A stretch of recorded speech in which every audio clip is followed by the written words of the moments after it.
Good evening. Did you I've seen that. I've seen that. I've seen it. Good evening, everyone. Hopefully everyone can hear us. I hope so. What is it you say? Thumbs up, mic check. Thumbs up if you can give us a mic check, please. And we've got audio and video. Video is not really the issue; it's audio. I had the purpley grey and white thing going on for a little while, didn't I? Yeah, that was a bit interesting, Mike. That was a bit interesting, wasn't it? The reason why I had to run the intro twice, as in the countdown, was because I was trying to post on Instagram the link, say going live, and it was like I need to go again. I thought you just dropped the wrong intro. I did drop the wrong intro, but I ran the countdown twice, if you noticed. No, I didn't see the countdown twice. I've seen the intro switch over halfway through. Yeah. So that's what I see. That's what I see. Technical issues. I can't say anything about technical issues tonight. We didn't want to play ball. You had a bit of a technical issue all day, haven't we, really? Let's face it. Yeah. It's been one of them days. So, obviously, guys, welcome to the very, very, very late Royal Breakfast Show. And it's not, well, it's technically, hang on. Yeah, we're not far off 9:30. We did say 9:30. We didn't exactly say what time. We said 9:30.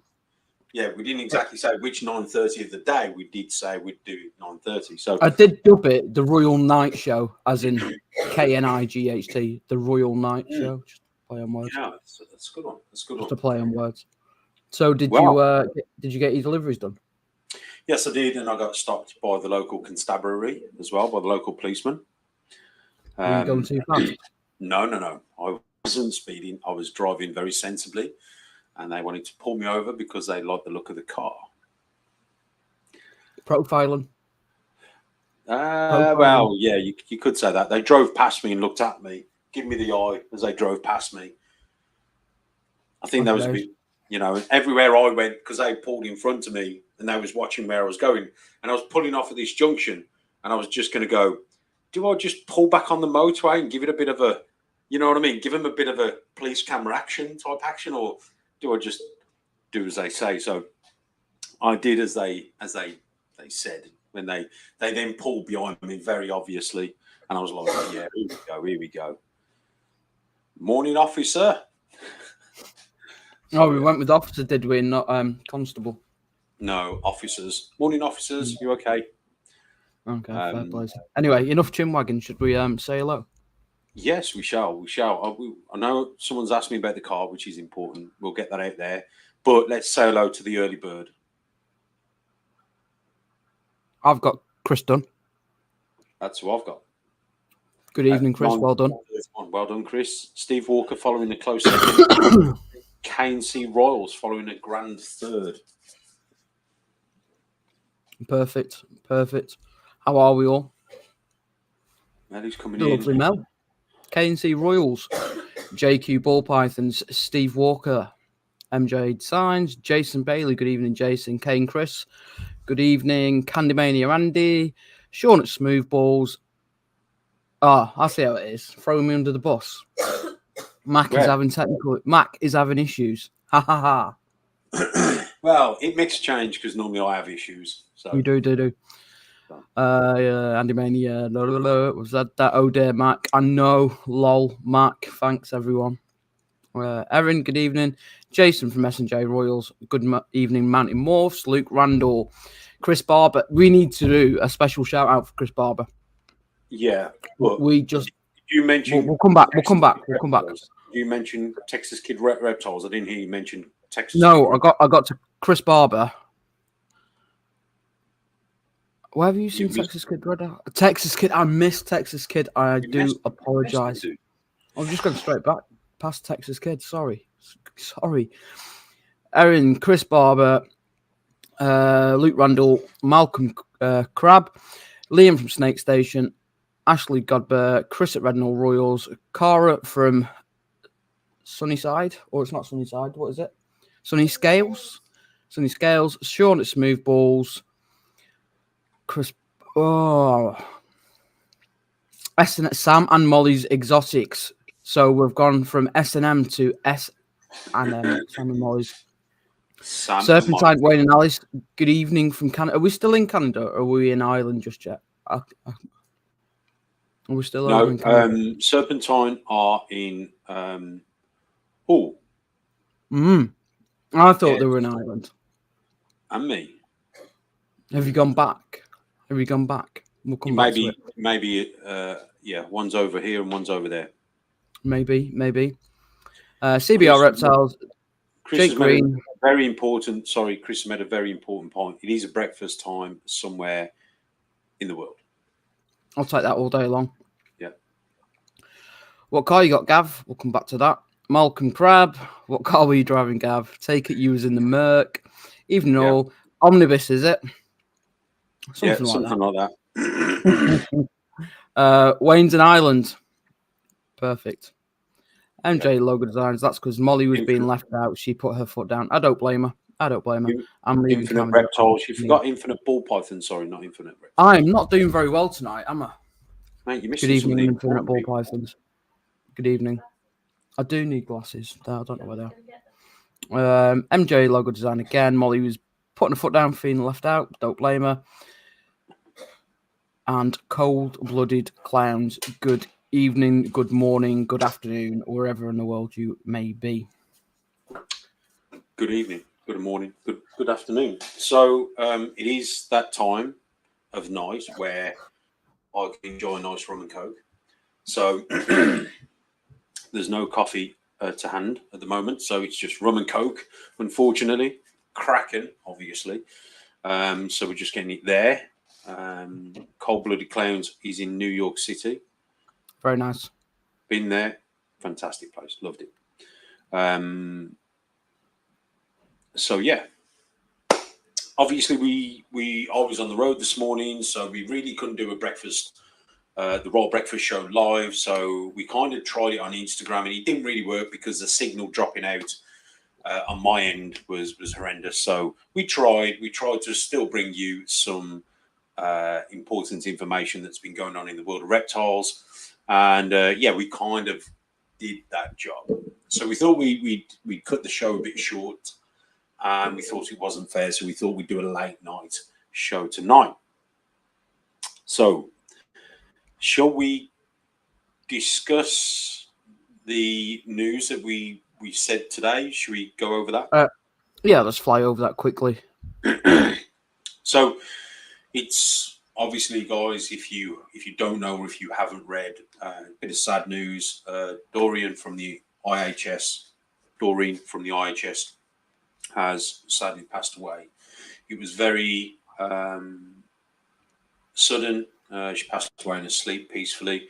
The IHS have released a message on their Facebook, so obviously go there and wish your condolences. Obviously, from the Balls to You team, there's a massive condolences going out. I know the IHS moving forward regarding the shows probably won't be the same. I've known Doreen for years, so it was bizarre because we were talking to her the other day regarding the Viper stand for Viper World at the IHS shows. So it was a bit of a shock. Obviously, go over and check out the the Facebook post, and it'll explain it there, guys. So obviously, from the team, we are sending our thoughts and prayers to the family. But one thing that you've got to take from this, guys, is life's too short. You've got to crack on. You've got to do what you've got to do. Chase those dreams and turn them into reality, so it's important, live it every day as you mean it. And it's certainly one of them things. So, it's sad times.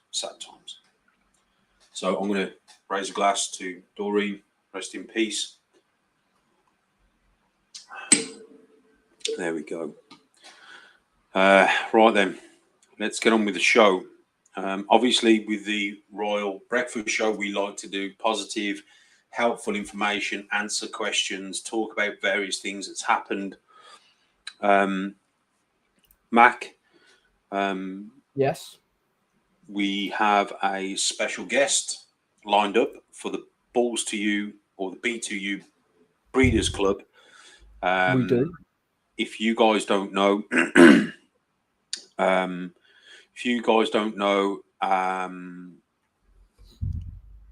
it's Ozzy, the main man, one of a massive inspiration to a lot of us. He is coming to the UK. I don't think he's been in the UK for probably about 15 years. It will probably be a long time before he comes back over into the UK. Hopefully not, but it may well be. So he will be. I will be his entourage, let's say, for the weekend. It's a very polite way of putting it. Yeah, that's what I thought. It's not past the witching hour yet, so I thought I'd keep it clean. Not yet. We've got 10 minutes. Yeah. So obviously, if you do want to come to the B2U Breeders Club meeting, it is happening the 27th of May on a Saturday. It's from about 12 o'clock to about 6 o'clock. Ozzy will be there. There'll be hundreds of people there. So if you want to come and geek out, there'll be exhibitions. We'll have wheel bank incubators there. There's loads of stuff that's going to be there. You've got to be a member of the B2U BC, which is on my Patreon. It's £2.50 a month to become a member, and that will give you access. And it is a members only invitation, so you can't turn up on the day and just ask for tickets. It is literally, your name's not down, you're not coming.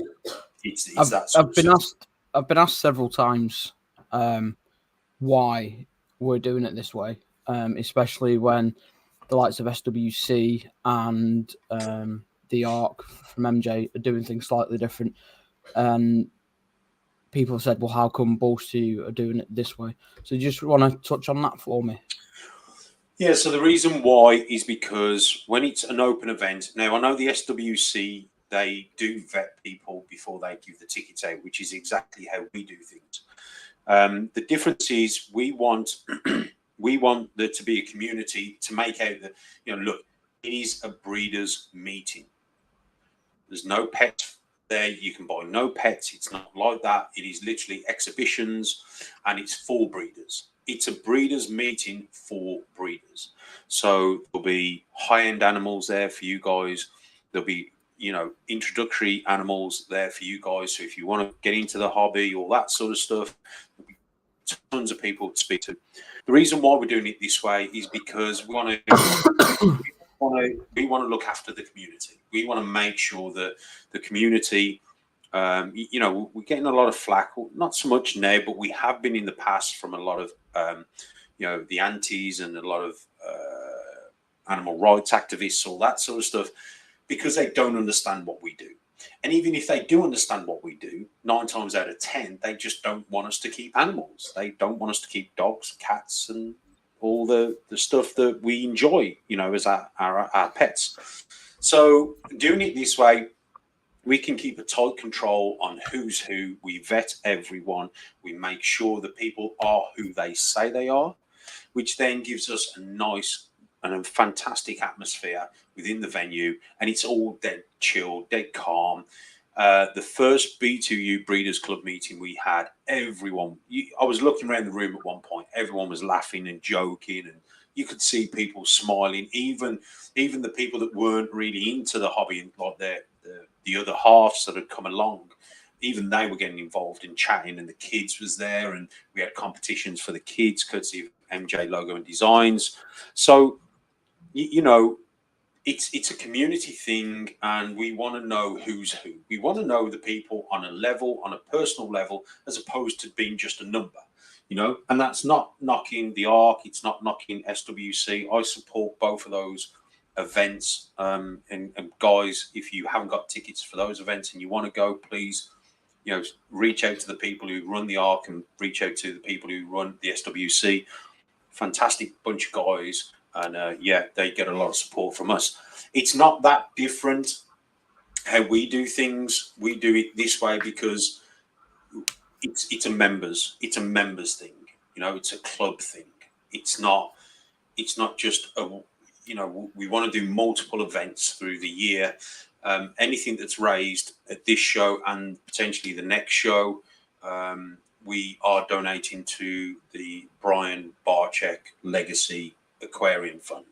So, Brian Barczyk has been a massive influence, I think, for a lot of us over the years. And I think it's just the least we can do. And that's why Ozzy wants to come over and show his support, because, me and Ozzy's like a big brother to me. So he wants to come over and show his support and support me and the Balls to You team and the community over here, and obviously get a chance to meet you guys. And not only that, it's for a good cause. So it's a fantastic event, guys. The first breeders meeting went better than what I could have planned it to go. So it is happening on the 27th of May, on a Saturday. So again, get over onto my Patreon. Look for it's the cheapest tier. You're not part of the Balls to You Patreon. It's nothing to do with that. In the future, we may segregate it and give it its own Patreon. We don't know yet. But it's just £2.50 a month. It's nothing really. It's cheaper than a cup of coffee. And again, it's for a good cause. That's spot on, nice. It's just nice to know that we're looking out for the community and doing what we can within our power to make sure that we're not letting anything in through the cracks. So, yeah, I mean, we, behind the scenes as well, guys, we have stopped people trying to get in who weren't who they said they were. And one person was kind of lying about his name and who he was because he didn't want his parents, even though he was an adult, his parents, he didn't want his parents finding out that he was into reptiles. And we still didn't let him in. And he was one of them because he brought an animal off someone else and he was collecting it at the show. And, he had to meet him outside and all that sort of stuff. That's how we try to be on point with things. We try to make sure that the community is safe and all that sort of stuff. So it's a fantastic day. And also, not being funny, but, children are going to be there. Yeah. So I want to make sure that the kids can run around and have a good time, and there's an area for the kids and all that sort of stuff, and parents feel okay and not have to look over the shoulder and worry about where the kids are. We've got security on the door, Jordan. So yeah, it's a fantastic event. So we're really looking forward to that. Yeah, that's good. So yeah, Alice is hoping to make it to the BTU BC meeting. I'm not sure if my travel papers will allow me to the upcoming ones, but hopefully, fingers crossed. Yeah, I'm sure we can smuggle you over, Alice. Don't you worry about that. We'll get you here. And Wayne, obviously. Right then. Just seen just drop these comments in. There's a few more before that, I think. So we go that? back to Ewan snuck in the back door. Good evening, Ewan. Greg from Reps Becoming Pets. Shadow Cali 599 showing the love. What time frame we have? So Ewan snuck in at 9:49. Yes, I'm with you. Phil Lawrence. Phil Lawrence. Mike just went full on Clark Kent with a Gregory Specs. Ewan, JQ Ball Pythons. Good evening. Greg from Reps Becoming Pets sneaking in. Shadow Kelly. Jamie Thomas. Hi, Gav. Last time I spoke to you, I was on about getting a ball python. Had one since August last year. Loving having a snake again in the house. Got a new clear blast. She's at 1,000 grams now and 11 months. Well, it's great. I'll come back, Jamie. I think one thing is, it's having a reptile is different. It's different from everything else. And I think, as a kid, I loved reptiles. So it kind of makes sense to do. I was actually around my aunties and I was talking about stuff. And she said, yeah, I always remember you wanting to be a zoologist. I was like, wow, how she remembered that, I'll never know. But yeah, it's good. I think once you're in it, you're in it. Jake will be on the look for a puzzle. We've just had a conversation. Did you? Yeah. Have you told them to hang fire? Yes. Well, kind of. 905 905. Royals. Go on then, you try it. Happily flee. Yeah, there we go. Happily fee. There we go. Yeah. Me and Mac, it's an internal joke that me and Mac will completely trash your names. So we do apologize. Yeah, Butcher. Yeah, completely.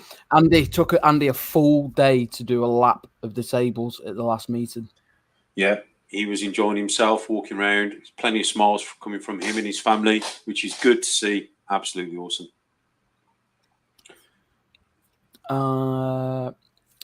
And Alice is ready to fly on the May the 20th. Oh, okay. She may just make it. Happily Flea said, absolutely love the fact we're doing this stuff for Brian.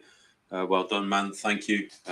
He's been a massive inspiration to a lot of us. And he was actually meant to be coming to the B2U BC in May. This one, obviously, the news, he's got to prioritize himself, and that's what's more important. But yeah.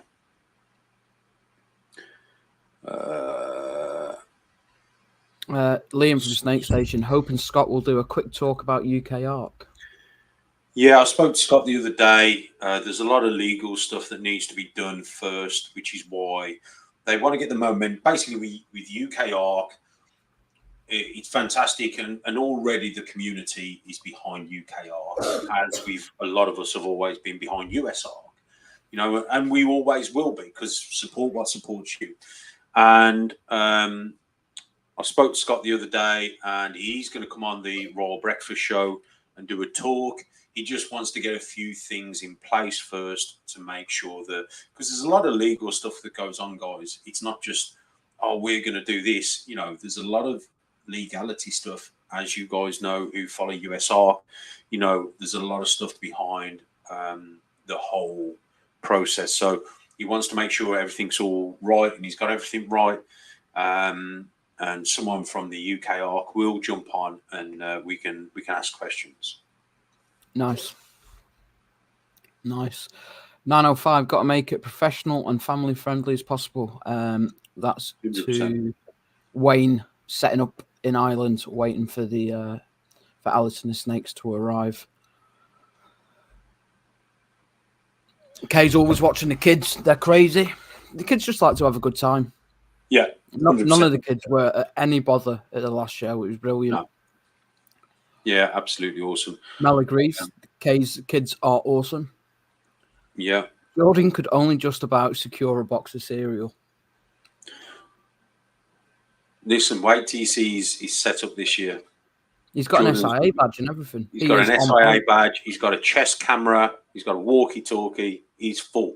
He's full security mode. I might even bring my stab-proof vest over for him, just so, he just looks the part, Gav, that's stab-proof vest will just slide straight off him, mate. There's a bit of a body difference. You can tighten it up for him. There's no way your stab-proof vest tightens up that much. No. Yeah, we can but hope. Good evening, Darren. Yes, I saw Darren sneak in. Good evening. Is anyone in the community, anyone in the Balls to You Patreon Discord, get over to that sales page, the trading post, and check out the bangers that Darren has just posted. Yeah. I was talking to him tonight, and wow. Yeah. Wow. He's also got an ace up his sleeve for his tables as well, apparently. He's keeping it very tight to his chest. Yeah, I've seen it. I've authorised it. It's going to look awesome. LJ Noah. Do you know what? This team, this family team, they are dark horses. Yeah. Have you seen their Instagram and YouTube? Yeah. Dark horses. Yeah. If anyone isn't following LJ Noah TV, go and drop them a follow. They are dark horses. Yeah. Rhino Low Pythons, good evening. Nick's in the house. Why is it 1 minute past 10, Nick appears? it's like, yeah, it's like he's been let out the box or something, isn't it, with Nick? Did you say it wasn't quite the witching hour, and then bang on 1 minute past witching hour, Nick appears? That's what I mean. Yeah. Great stuff. Bendy's here at the show. Steve, who be gaffer taping? Gaffer taping. I don't know. Mini Action Man. I presume he's talking about Jordan, Mini Action Man. Gotta be. Right then. Gotta be. So we are technically still Wednesday, so it is Wing It Wednesday. Mac, you had some bit of a medical emergency earlier on with the toe. We did have a medical emergency, and this goes to the shout out for Chris Barber. So we got dead excited. We thought we had our first gecko hatch, and then the anxiety of trying to find it was like then set in, because obviously we've got this big elaborate. So let's just give people a bit of background to what it is in the setup. So it's Tokay gecko eggs. 1.1 breeding pair of Tokay gecko eggs, fully bioactive, mini slice of the jungle, fully stocked with all kinds of bugs and grubs and everything. And we got there, we looked, and there was an egg open. We thought, yes, we've got our first egg, our first hatchling. Then it realised, we've got to find it in here. And then it was much more sinister. The egg had been eaten. Bioactive. Darkling beetles had obviously pupated from the Morio worms that we use to keep the soil aerated and clean. And they've gone up to where the heat is, and they've found these beautiful pearly whites, and they've just decided to destroy one of the eggs. So that was it. Straight on the phone to Chris Barber. Chris, will these darkling beetles eat my eggs? Yes, mate. Yeah. No. So that was it. Luckily, the background's foam, so we carved the background out, got the eggs out, got them into some deli tubs, got them incubating artificially now. Good. So Mrs. Mac will post it on Mrs. Mac's Geckos tomorrow, more than likely. But shout out to Chris from the community for being on hand and saving 3 of 4 eggs. Yeah, absolutely awesome. Absolutely awesome. So, but, live and learn, and it just be prepared, isn't it? That carries on from this morning where we were talking about stat failures on incubators. Yeah. Be prepared, make sure there's something in place. Yeah, guys, I can't emphasize enough that, fail to prepare, prepare to fail. So my incubator is a homemade one. I've got spare heat cable, and a spare stat tucked away under there. In case anything happens, I can swap it out and change it.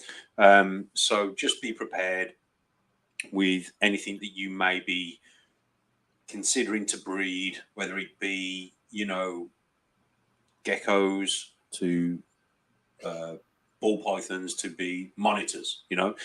I come across a lot of people, they send me messages, and it's not just about ball pythons. They talk about all species regarding their reptiles, and they go, Gav, I've just got these eggs from this monitor lizard. What do I do? Or I've just got these eggs from a corn snake. What do I do? And I'm like, well, have you not got your incubator ready? And they're like, no. And I'm like, well, I didn't think I'd get a clutch of eggs, but you've put the male and female together, yeah? Yeah. Okay. You've got to prepare for your eggs. So for any of you guys who are breeding, and this is a learning curve as well with Mac, because Mac obviously knows about ball pythons. He's done his research. He's got his ball pythons, and off he goes. He's done his research about his the geckos. Mrs. Mac, has done the research. My point is, something as simple as a bioactive system that you think, oh yeah, it looks amazing and it's great. It is. It can create problems. So now you've got to figure out a way of, if something goes wrong, what have you got as a backup to counteract that? So fantastic shout out to Chris Barber. Do you know what? It's just another strength of the community that we are stronger together. 100%. 100%. Without a doubt. The right community, the right people are stronger together. And I say that because there's some people who, you know, without being so negative, but they just want to be on their own and they're going to be the way they are. And you know what? You've just got to let them do them. Yeah. But yeah, no, it was good. The positive that come out of it is obviously we reacted calmly-ish. I'm sure Chris wouldn't say we were quite that calm.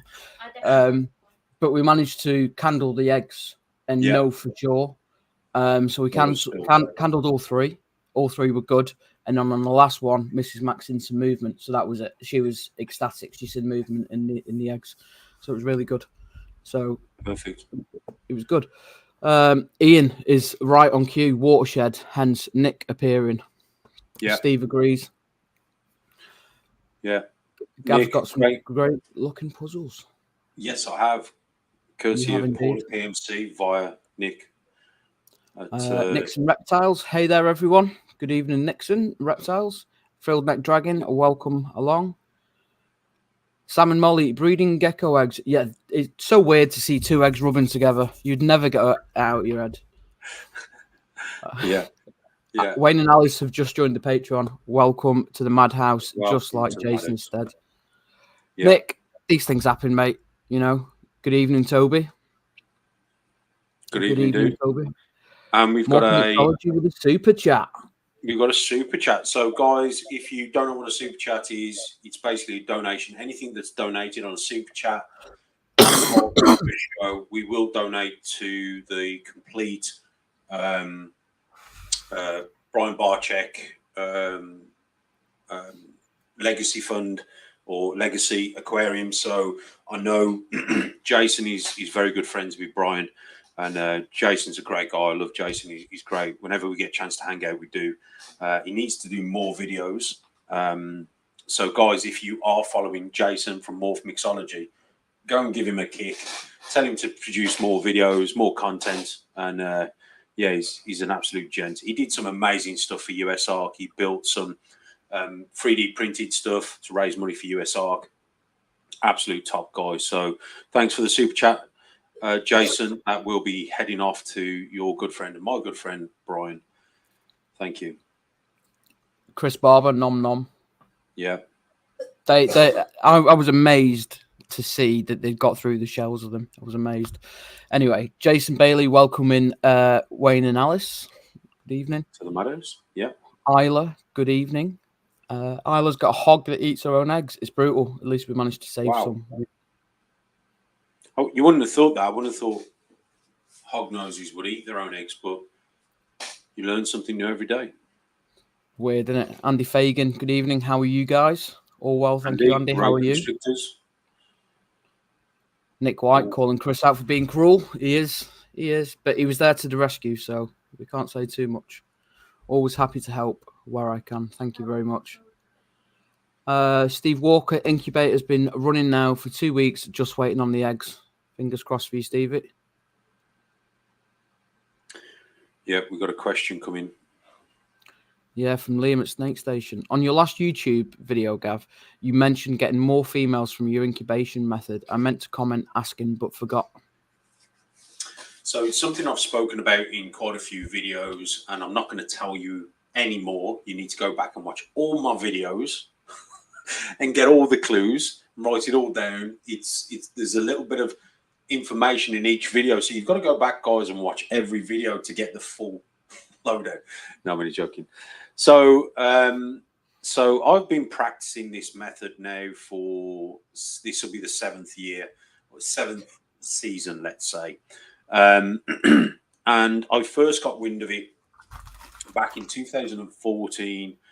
There was breeders in America that were incubating at a certain temperature, and they wasn't getting any males at all. No males, all females. Now, I thought that was a bit far-fetched, and I still think to this day it was kind of a bit far-fetched.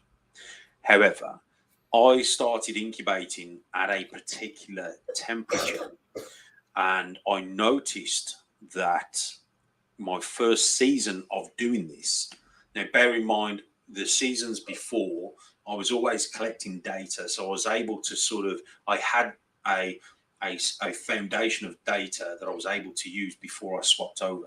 And when I swapped over to the certain temperature, lo and behold, that season when I look back, I remember it like it was yesterday, because I remember going, no, there's no difference. And then when I actually look back at the data, there was 75% there or thereabouts. I've not got the right, the correct figures in front of me. I did send them over to Rob Barraclough because he commented and we were having a chat about it.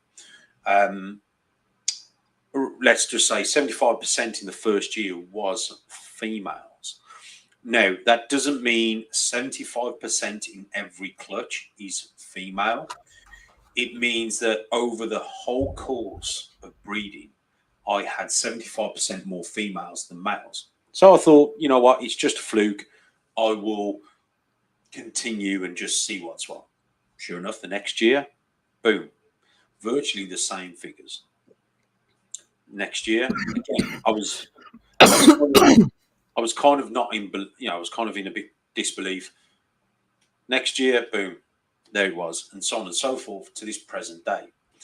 So what I've noticed is that obviously you guys know the way I incubate. If you don't know how I incubate, I've done plenty of videos on how to set up an egg box. Go back and watch that video. I don't do anything, groundbreaking. The wheel's already been invented. I'm not trying to reinvent the wheel. I just try and make it idiot proof. And with it being idiot proof, it means I have greater control over the incubator. So what does that mean? So you guys know, or you may not know, I incubate at Fahrenheit. I use Fahrenheit and I don't use Celsius. The reason why I use Fahrenheit is because I can actually dial in the temperatures a lot tighter. The tolerance I can get in a lot tighter, which is important because when I incubate at said temperature, I don't really find the babies hatch any sooner because I do incubate at a slightly warmer temperature. I actually find they still hatch around about 55 days. When I was incubating before at 89, they were hatching around about 55 days anyway. Incubating at this temperature, like I said, what I noticed was the 75% on average was females, which made it great in an aspect if you wanted more females. The said temperature I incubate is between 90 and 91. Now, I don't want you all to go out there and start adjusting your incubators. What I want you to understand is the method, okay?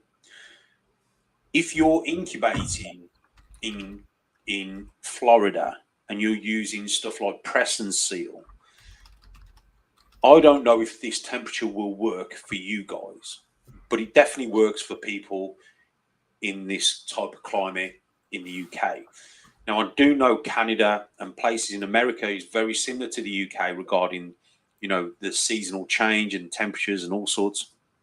And I do know I can name 4 breeders close to me who have all adjusted their incubator and they're finding out the same thing. I do know 2 or 3 breeders who have actually got multiple incubators, one for females, one for males. And when I first told this method, when I first told people about this, people weren't really believing me, or they were a bit like, really? Because for so long we've been told, your TSD or temperature sex determination with ball pythons is non-existent. However, I'm finding it is there.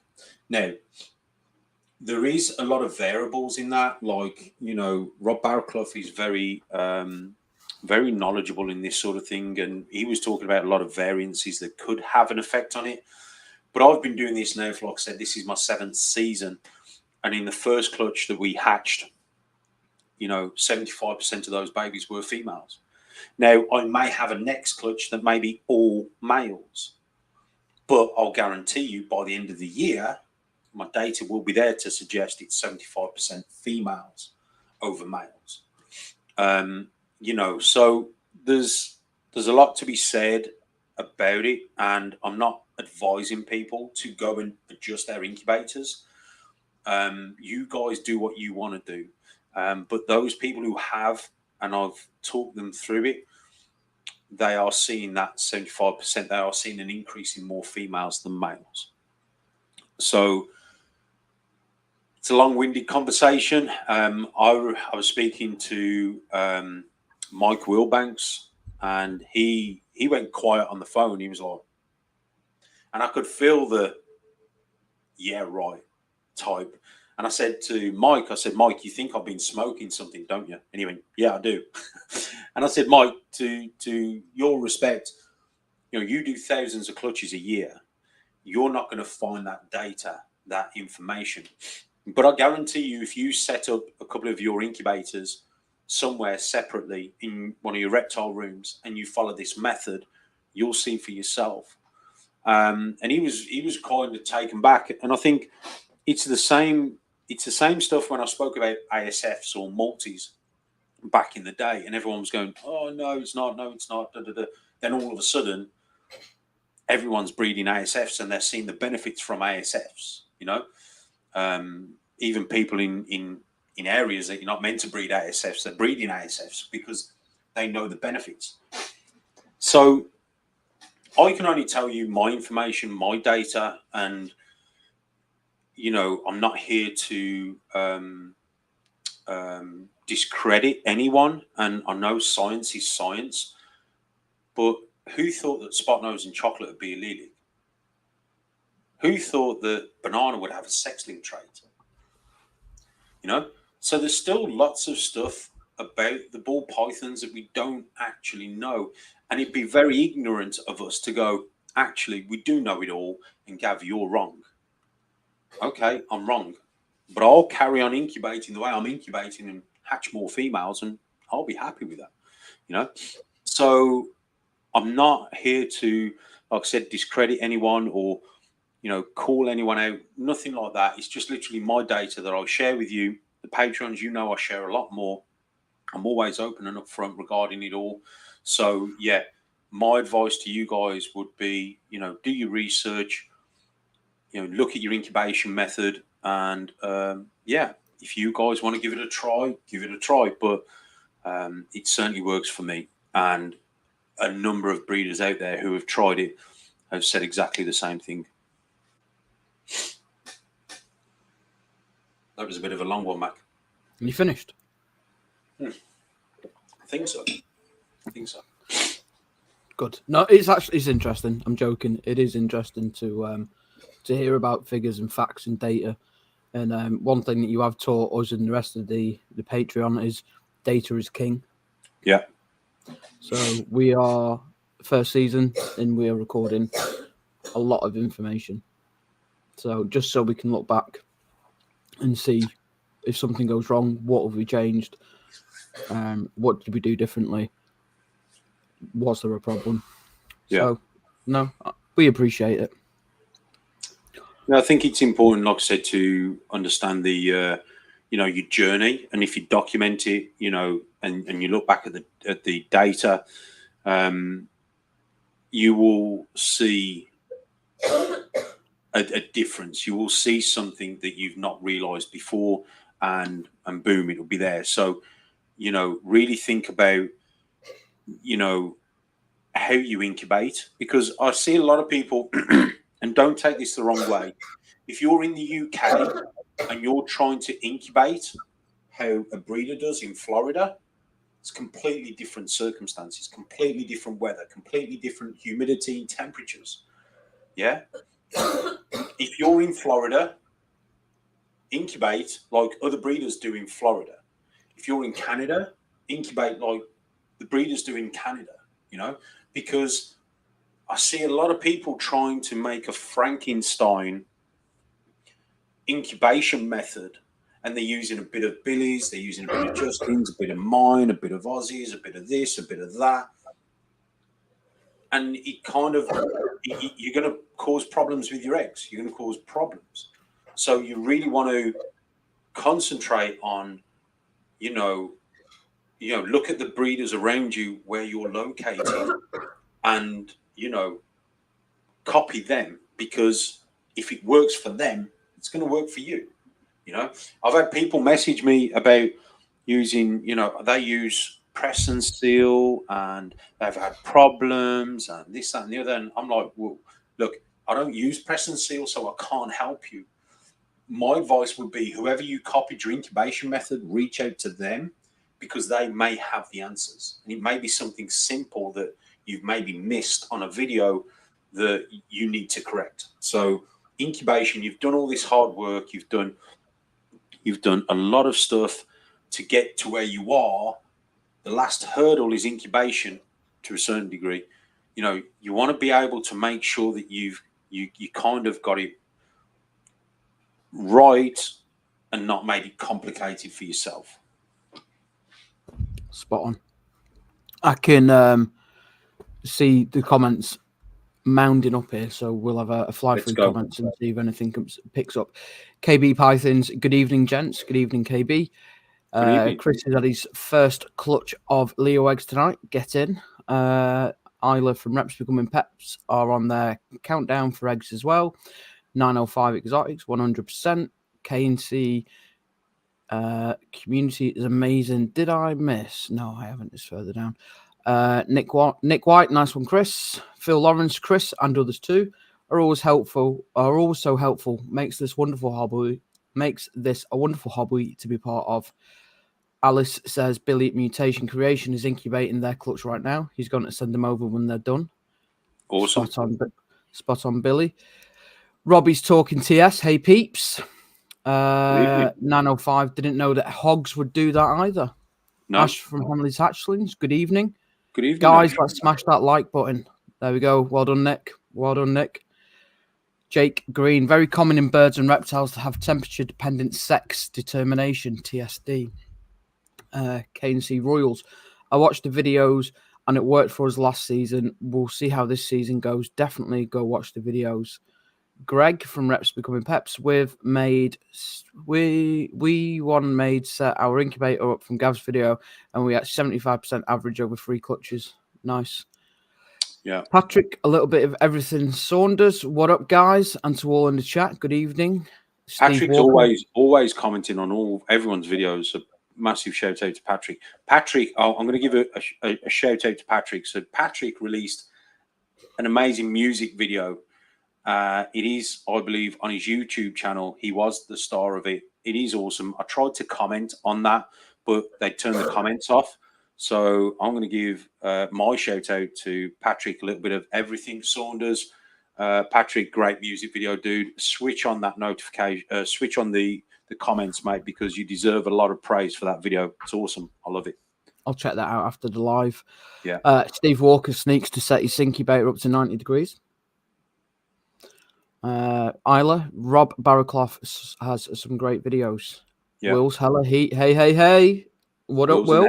Has he done his podcast yet? I think it's this Friday. This Friday, okay. This Friday. Is it this Friday, Will? Let us know in the comments. 905 Royals, my incubator stays between 89.5 and 90 degrees Fahrenheit. Videos on genetics for beginners. Do you know who does a good video on genetics? Clint from Clint's Reptiles. He goes in. I think he's got a 5 or 6 part video series, and I must have watched them all about 7 times. Honestly, back in 2 years ago when I was just getting into it, and I was like, I have my little notepads. Used to me back then, Gav. I've got notes for days. Love Rob's videos. Yeah. He's incredibly interesting. Yeah. Rob Barraclough, very good vids, super interesting. Jorgen Romsdal, my incubator is set on 90 degrees. Last season was about 65% females on 11 clutches. Nice. Snake Station, Liam, I incubate at 90 to 91. I'll check my data this year, but my boxes are set up differently. I use vermiculite and eggs go in substrate. Very interesting and very beneficial if I could achieve this. Thanks. You're welcome. Nice. Snakes, low life exotics, peace or deuces, whichever one you want to say. Chris Barber, think we'll be still unlocking ball python secrets in 10 years, without a doubt. 100%. Without a doubt. 100%. Will's Hell Heat, plan to give it a try when do not have a spider clutch and incubator, but I went lower, 88.8 to be safe. Nice. Yeah. Jake Green, love all this stuff. 4S Pythons, Kevin's. Good evening or night, everyone. Good evening, Kevin. Kerry, what time do you call this? Oh, What time do you call this? Kerry. Welcome, Kerry. Welcome, welcome. I'm looking forward to seeing some colourful boots at the show. Yeah, definitely. Bomb projects. What's popping, guys? Not a lot. Just hanging around. Hey, KG. Steve Walker's welcome, Kerry. Blaker's Pythons. Hello, everyone. Bonsoir, Steve. Bomb projects were up. Everyone in the chat. Pop. Oh, we've got a lot of the Americans in tonight, haven't we? Good evening, Statesiders. That's all we can say. Yes, good evening.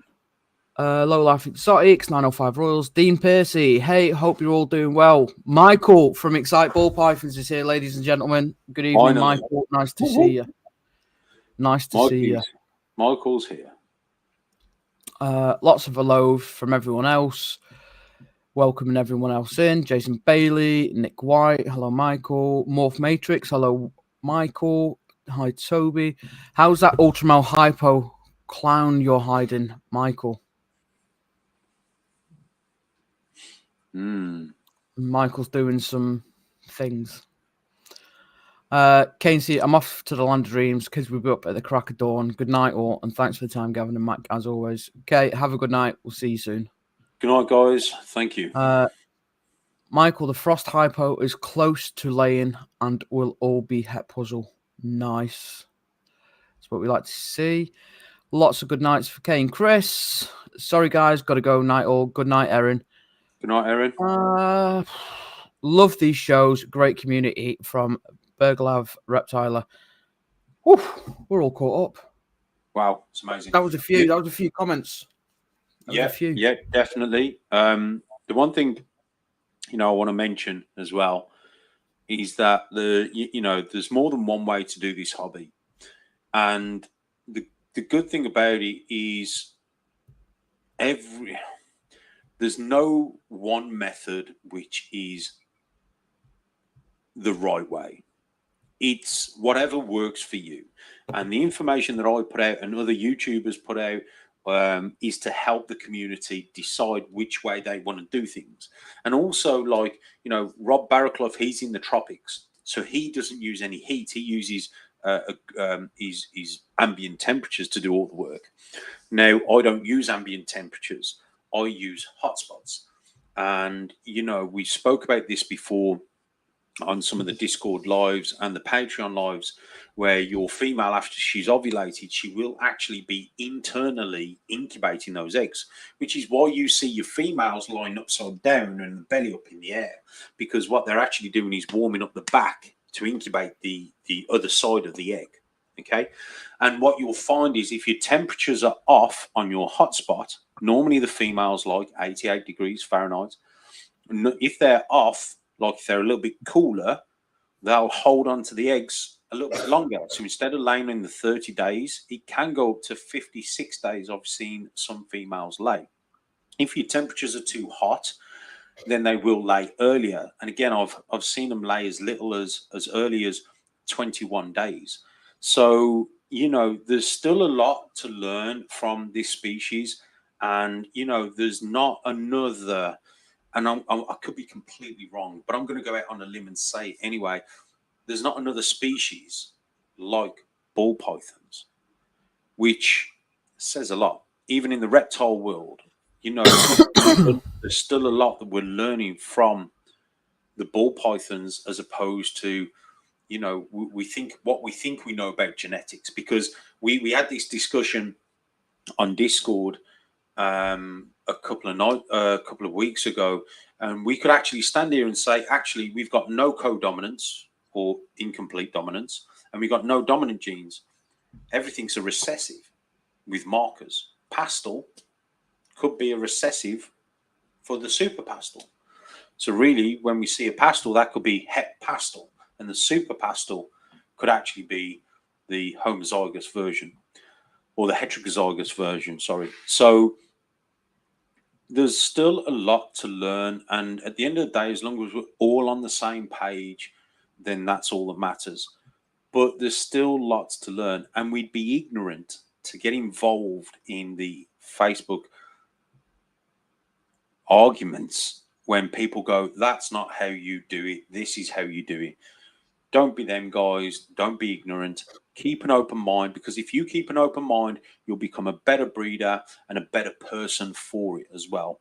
So always accept help, always accept advice, and always sort of accept what you may not understand.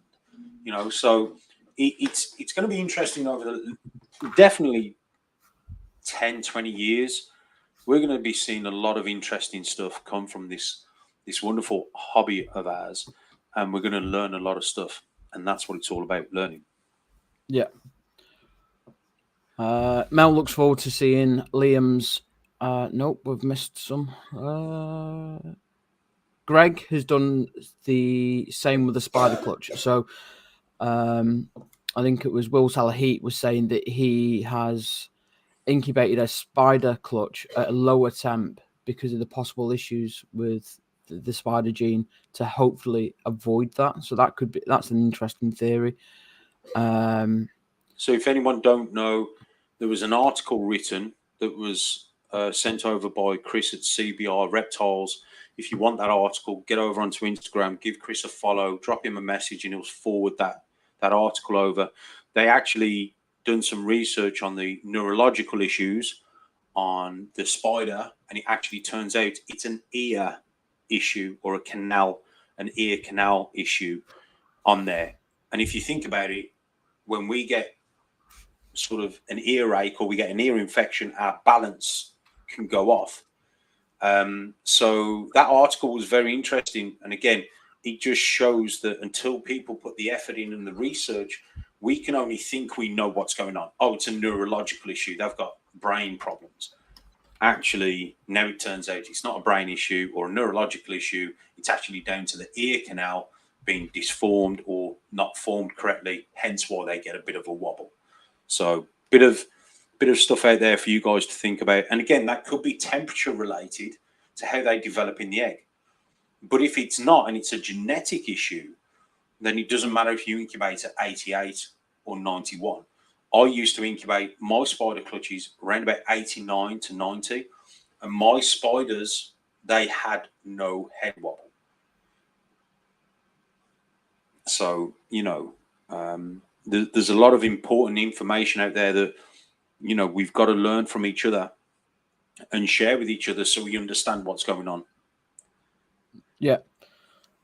Forward Motion Reptiles, good evening. 905 has done the same as Will. Lower temps for the spider. LPR Python Constrictors watches Rob Barraclough. I think he's amazing. Forward Motion Reptiles, there's more surface exposure for heat with belly versus the amount available for back heat. That's why, obviously, if you've got a hot spot, they turn on their back to warm up the back. That's the one thing I love about this ball python reptile keeping hobby. It's so helpful and informative, and there is more than one way to skin a cat. I've only been ball pythons for a year. 100%, and that's why, Mac, me and you have both said, with this late night breakfast show, or the royal breakfast show, should I say, we try and keep it positive. We try and drop some information. We try and talk about it in a positive light. We will speak about stuff that may be going on. Like you see a lot of this FWC stuff going on at the moment. We know it's there. We know it's happening. We just want to remember that, look, the US Ark are dealing with it along with other people. We're not going to be naive to it. Obviously, we're going to support US Ark, and we're going to support whatever goes, whatever we can do moving forward will help them. But we always try and make this a positive and information, useful breakfast show. There's a lot more. There's a lot more people with a lot more information and a lot more access to the information than we do. What I will say is that our thoughts are with Chris Coffey and the horrible situation that he had to be part of and go through. So if Chris ever sees this, very sorry for what you went through, buddy. And we hope that there is an outcome that does some kind of justice. Justice, yeah. And again, that's, it's not because we're turning a blind eye, like Max said. There's plenty of other podcasts out there that do. They've got more information than what we have. We just try and keep the positive side of things and information. We try and drop some information bombs, So that's what we try and do. 905. Yeah.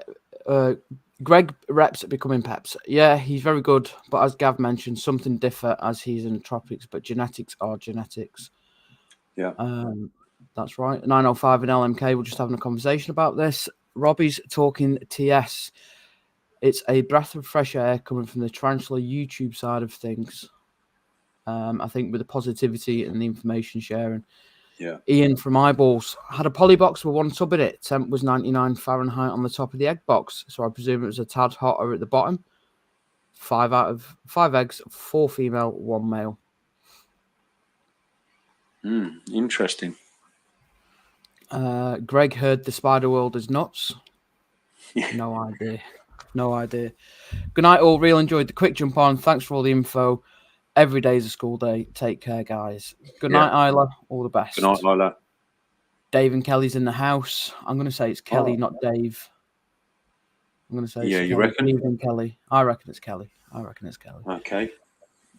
Correct temps was not as hot as 99 degrees Celsius. 30 degrees Celsius at the top of the box. Nice. Bomb projects. It's like Vertigo with humans regarding the ear canal. Spider. I wonder if it's the same way with Jags and Carpet, that it's an ear over. I think it would be. I think if they did some X-rays and some particular testing with them, I think they'd find it was probably the same.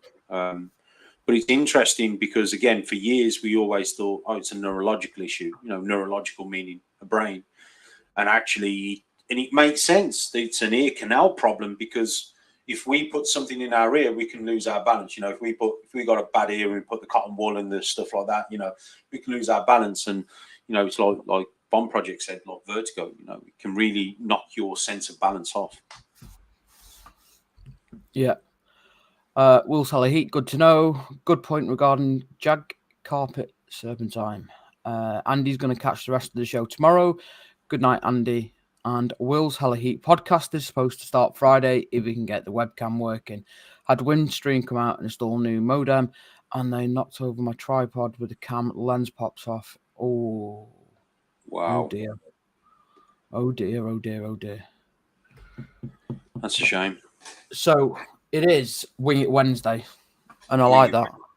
So I've got a banger. Right. Whoa. Okay, pull it into the screen. You're in charge. You're in charge of this side. Yeah. I got it. Just pull it, and I'll get this ready. We've got it. Okay. You got this, people. We got this.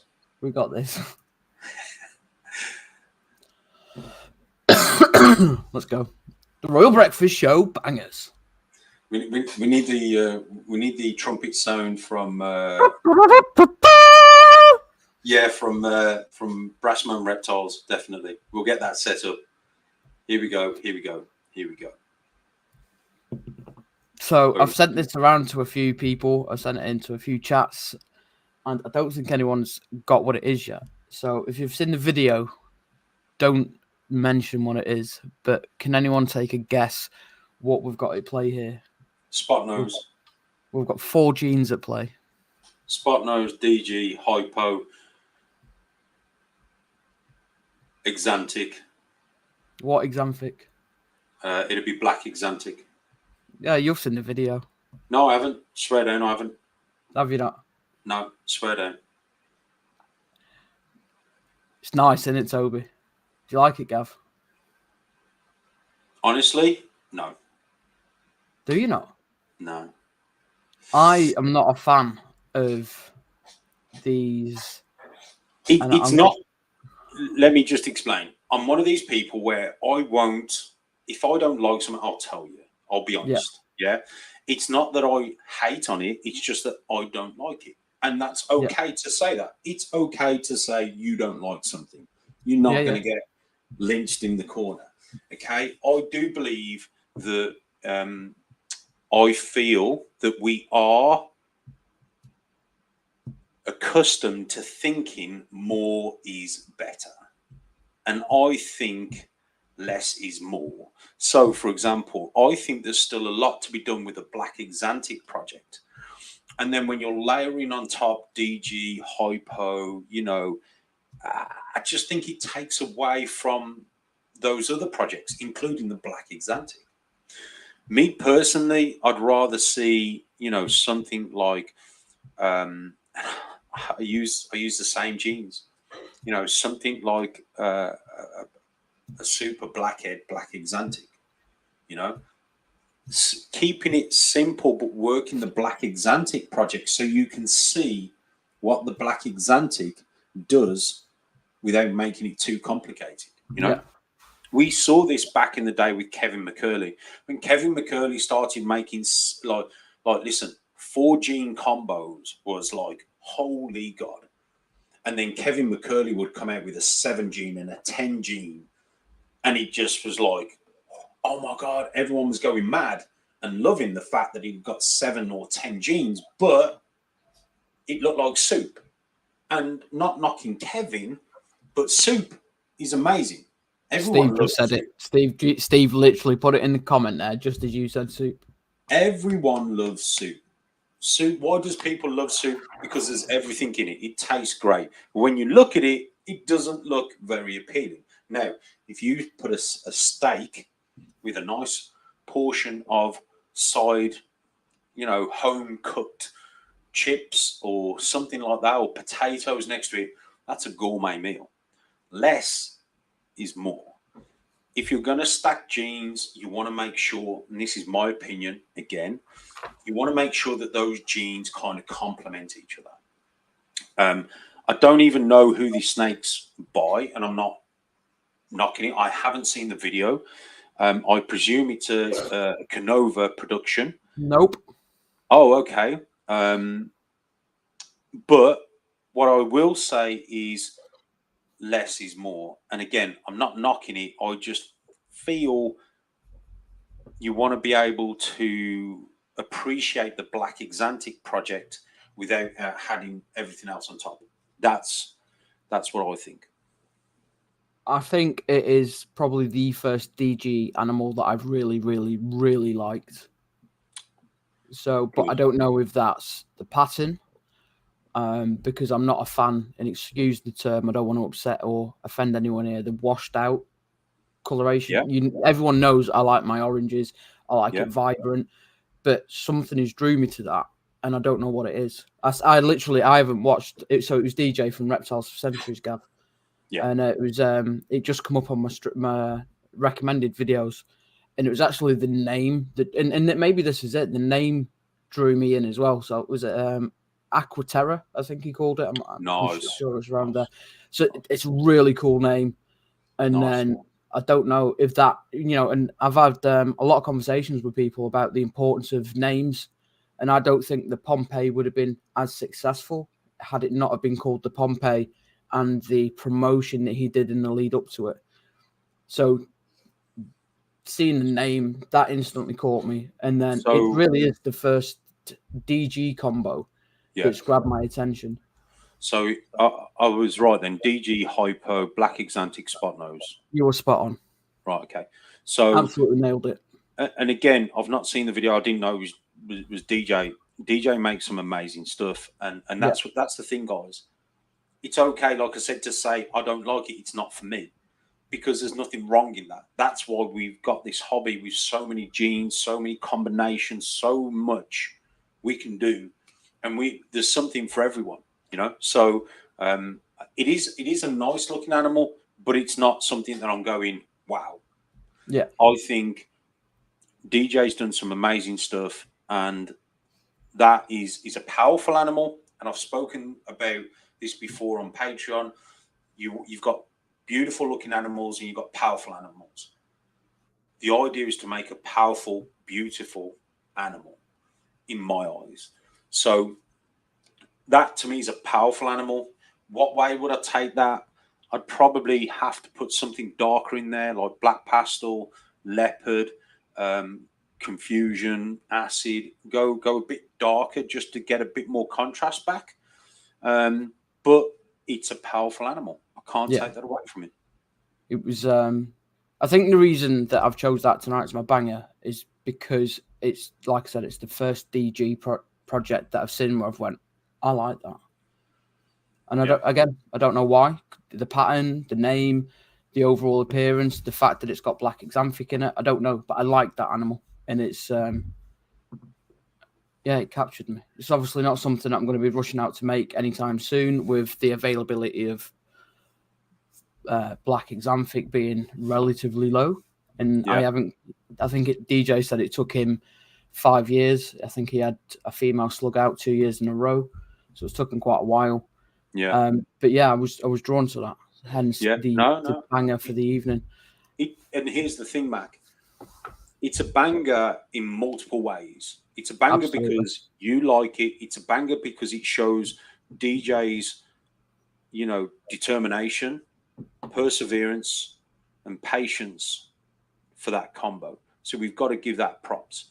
But it shows us it gives me an insight of what I won't do or what I'm not going to do because we've seen it done. So what way would I take that? Okay, well, I'm going to take it this way. It's like, you guys know, or you may not know, I do think the DG Pied project is a fantastic project. Now, I can't wait to make Acid, Bang, DG Pieds. That, for me, is going to be contrast. It's going to be bright. It's going to be clean. It's going to be popping. May not need DG. It may just be Pied, Bang, Acid. Sometimes going too far, you can kind of create a combo which is too much.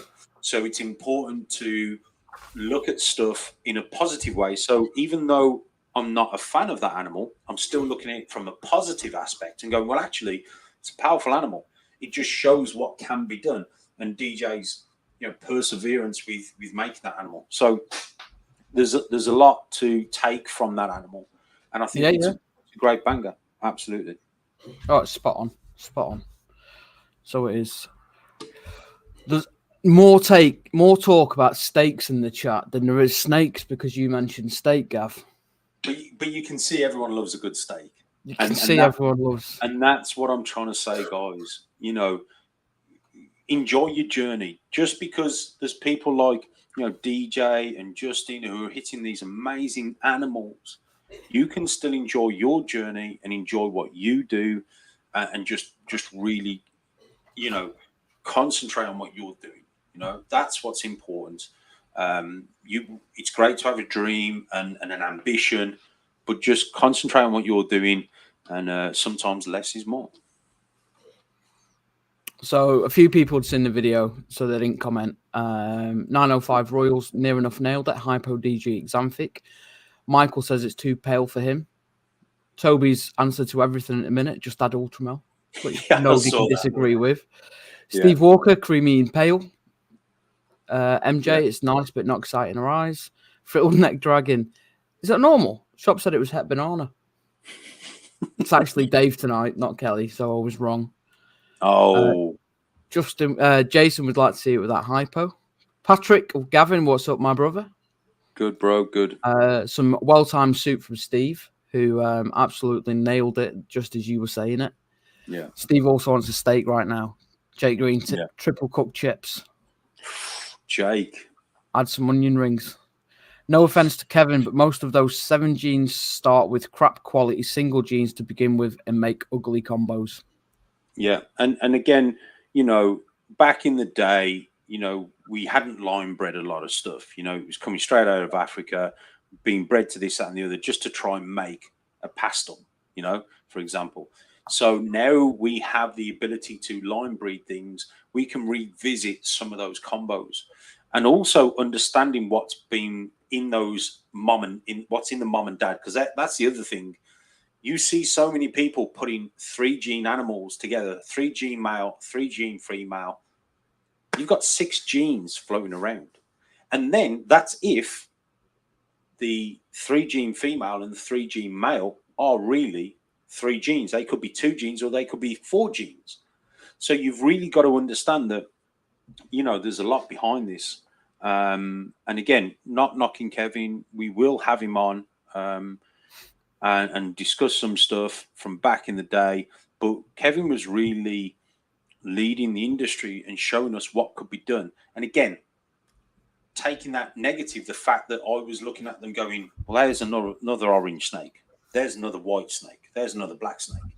It was like, it was soup. But from that, it made me inspired to go a different path. So you can always look at stuff that maybe doesn't work in a positive way. So, yeah. Greg has offended Jake by saying he wants a fillet steak, peppercorn sauce done. Jake, by the looks of it, no sauce on steak. You got to have a little pot of peppercorn or steak, Diane, just for dipping the chips in a bit of steak. I can appreciate a good sauce. Do you know at the steakhouse where we go, we have they do like beef dripping, dude. Anyway, I am on my diet, so. Do you know what? It's like God's butter of the gods. So it's roasted marrowbone. And you know what? I tried that for the first time, and I actually quite like that. I'm not a fan of it, but I liked it. But just to smother it. Yeah. Yeah. Yeah. It's not sit there and drink it, is it? Anyway, it's something when we want to talk about steaks rather than snakes. Yeah. Alice's dinner's there. She's off. Can't wait to dive into the Patreon. Alice, Gav will sort you a invite to the Discord. Yeah. If you don't hear from him, go to Instagram. Oh, do you want to mention that as well? That your Patreon is useless. So if anyone wants to get hold of you, the best way to do so. If any of you guys want to get hold of me and you're on Patreon and you've sent me a message via Patreon, I don't get notifications, guys. I have started checking it every day now in the mornings. But I've left a post pinned to the top talking about the Discord, talking about if you want the link, if you can't get a hold of me, I've left my personal details there for you guys to contact me if you need me. More steak talk. One black exanthic on Morph Market. I think you need to drop CBR a message about that because he is in the lookout for another black exanthic. I can't remember. Yeah, I know Sam over at Samson's Serpents, he's got black exanthic stuff as well. Chris is looking for one, isn't he? I can't remember whether it's male or female he's looking at. Any monarch exanthic stuff about? I don't think there has been. Look at the DG combo on Dave's video at the Netherlands show. That is that bright, huge thing, isn't it? With like really dark blacks. Yeah, so again, that just shows one recessive, a couple of, genes thrown in the mix. Just shows, less is more. That for me, if I could have brought that up, that would have been my banger. Even though everyone's been sharing it, that to me is a banger. And again, it just shows less is more. Bear with me. Let's see if we can get it. Okay, I'll jump in the comments while you look for that. It will be interesting to see what snakes.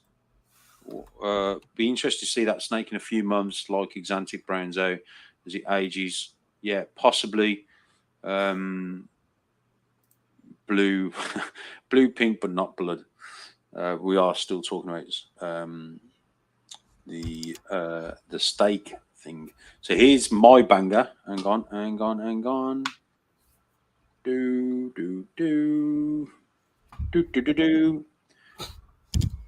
The low quality. Come on, add stream. Let's go. There you go. So that for me is very, very interesting. I can still look at that and appreciate where you could go with that combo. But again, very simple. Less is more. And again, just look at the contrast. Amazing. Super clean as well, which is what we like. But yeah, that's awesome. It is very nice. There's no denying that. Very, very nice. So is this the Fire Pastel Confusion DG that Will's mentioning. Yeah. Yeah. Decent. Yeah. And again, you know, genes working very well with each other and complementing each other is what, you know, is great. You know, yeah, it's awesome. Absolutely. Crazy stuff. Snakes equal steaks. Castle Constrictors, Dale. Good evening, buddy. How are we? Dale, good evening, young man. Electric Storm is a new combo from South Africa. Looks wicked. Yeah, that's DJ again, isn't it? Greg, I'm right. I'm sure it's DJ. Think North Coast Constrictors produced it, mate. We'll have to have a look into that. Nicholas, get out. Come on, mate. Nick likes to throw a spanner in the works, doesn't he? Do you know what? We could... No, we won't lower the tone. No. Jake Green, have not seen Exanthic Monarchs, but DG and Monarch sure did not go well together, in my honest opinion. Yeah, I think Monarch and Ultramal can go well with patterned mutations like Clown, Pied, Puzzle, you know, stuff like that, which has an influence on pattern. And again, Toby and Michael will, you know, they love the hypo Ultramal stuff. It's great. You know, I think Ultramal works very well with Sunset, even though Sunset is a pattern and color. I think that it works very well, and it actually emphasizes and helps Sunset. So I think when we look at stuff like DG, Monarch, Ultramal, Hypo, those are color changing or enhancing mutations. Try and look for pattern. So trying to keep it like a color and a pattern. You can double down on stuff and go stuff like Exantic, DG, Clown Pied, but you've got Exantic, DG, which are color changes, and then you've got Clown and Pied, which are pattern changes. So you've got basically two of each. So it kind of then keeps the balance even. And I think that's important to remember as well. Nice. Kerry loves it. Looks like a work of pop art. Love it. Yeah, definitely. MJ agrees. Good evening, Dale. Completely agree with Kerry. Amazing animal. Dale, I did drop you a message on Discord, mate. Let us know what you think. Yeah. The real banger is the one you produced with no recessives in it. I think it was Cypress Yellow Belly Leopard. Oh, yeah, that was the Cypress Yellow Belly Mojave Black Pastel Spot Nose. Oh, yeah, just nothing special. No. It's very special because it shows that, again, no recessives, the right codon stacked or incomplete genes stacked. That female will be so powerful, even though she's not a recessive. You know, if in the future I make a ultramale clown, you imagine that ultramale clown going to that female, Cypress, Yellow Belly, Black Pastel, Mojave, Spot Nose. You're going to have one hell of a powerful clutch from that. Everything's going to be 100% double recessive, and you're going to have the right genes to work within those projects. So sometimes, like I said, less is more. And I know that female is jam packed with codoms and dominant genes, but it just shows what can be done, that we still haven't even scratched the surface of the genetic potential of what's out there, you know. So we've got lots and lots of stuff to do, lots of stuff, not enough time.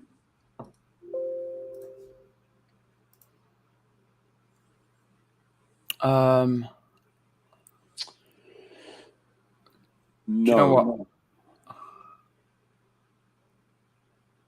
What's up? No, there's just something to talk about next week. Okay. I'm going to save it for next week because definitely. Okay. It's Ultramal allelic to Monarch then. No, they're not allelic. They're just two different traits of ultramelanistic. One's obviously Monarch, an Ultramale. I know they've been crossed over and they're not compatible. Jake Albino Reptiles produced it and is listed on Morph Market. I think that's for Jake Green, who's looking for the DG Monarch. They'll gas constrictors. Did you jump on that? No worries. You still shopping, Jake? My Confusion Fire finally locked with my Hypo Clown. Nice. Yeah. Nice, powerful clutch right there. Yeah. Gotta be happy with that. Dude, I think we've nailed it tonight. I think we've had a fantastic late night show. Yeah. The Royal Late Night Show. Yeah, we'll have to speak nice to. We'll see if we can find someone to design a logo for a Royal Night Show. Just in case we need something. Just in case. An emergency. Just in case. Yeah. Well, it's Wing It Wednesday, isn't it? So you never know. Yeah. Well, you never know. You never know. Will's just dropped an interesting fact. Just drop that up. Maple and Ultramales make Ultramales. If anyone cares, so either the same or a Lilac. Interesting, Will. I'll have to have a look at that. Maple is, I think it's a little bit lighter than the Ultramales, but it's also got a price tag of about 10 times the amount. So let me just explain a few things to people out there who may not know. There are two lines of Ultramales. There is the Noah line, which is the one that most of us work with, and is more vibrant. And then there's the Kreidler line Ultramale. The Kreidler line is actually, it was thought to be a Kreidler line caramel, because caramels back in the day were kinking. Eric Kreidler's line of caramel was not kinking. So what someone did was bred one of his Ultramales, or Het caramels at the time, to another caramel, and nothing was produced. So then they bred it to an Ultramale, and they found that actually Eric Kreidler's line of caramel was compatible with the Ultramale, but not compatible with a caramel gene. And hence why the Kreidler line wasn't kinking, because it wasn't a caramel. It was actually an Ultramale. It was just a different shade of Ultramale. Now, Justin Kabalka's done a Kreidler line with a Noah line, and they are compatible. I have done exactly the same thing, and they are compatible back in the day. So we know there's two lines of Ultramale out there. You've just got to be mindful that some people will try and sell caramels as Ultramales. Okay, so just be careful. And I've seen some people try and sell Ultramales as Monarchs. You need to also be careful and make sure that it's coming from the right people as well. So the Maple may have an expensive price tag. I've not seen it, but from what you're telling me, Mac, it probably sounds very much like a. It's there on the screen, Gav. So okay. The original Maple female on eggs, 2017 by Corey Woods. I know Corey from back in the day. Corey doesn't really know me. I used to watch all his stuff on the RDR forums with him and Ralph Davis, constantly arguing, among other people. And it was very interesting to watch. So I'm not going to really get involved in that, but I would advise you guys stick with Ultramale or Monarch.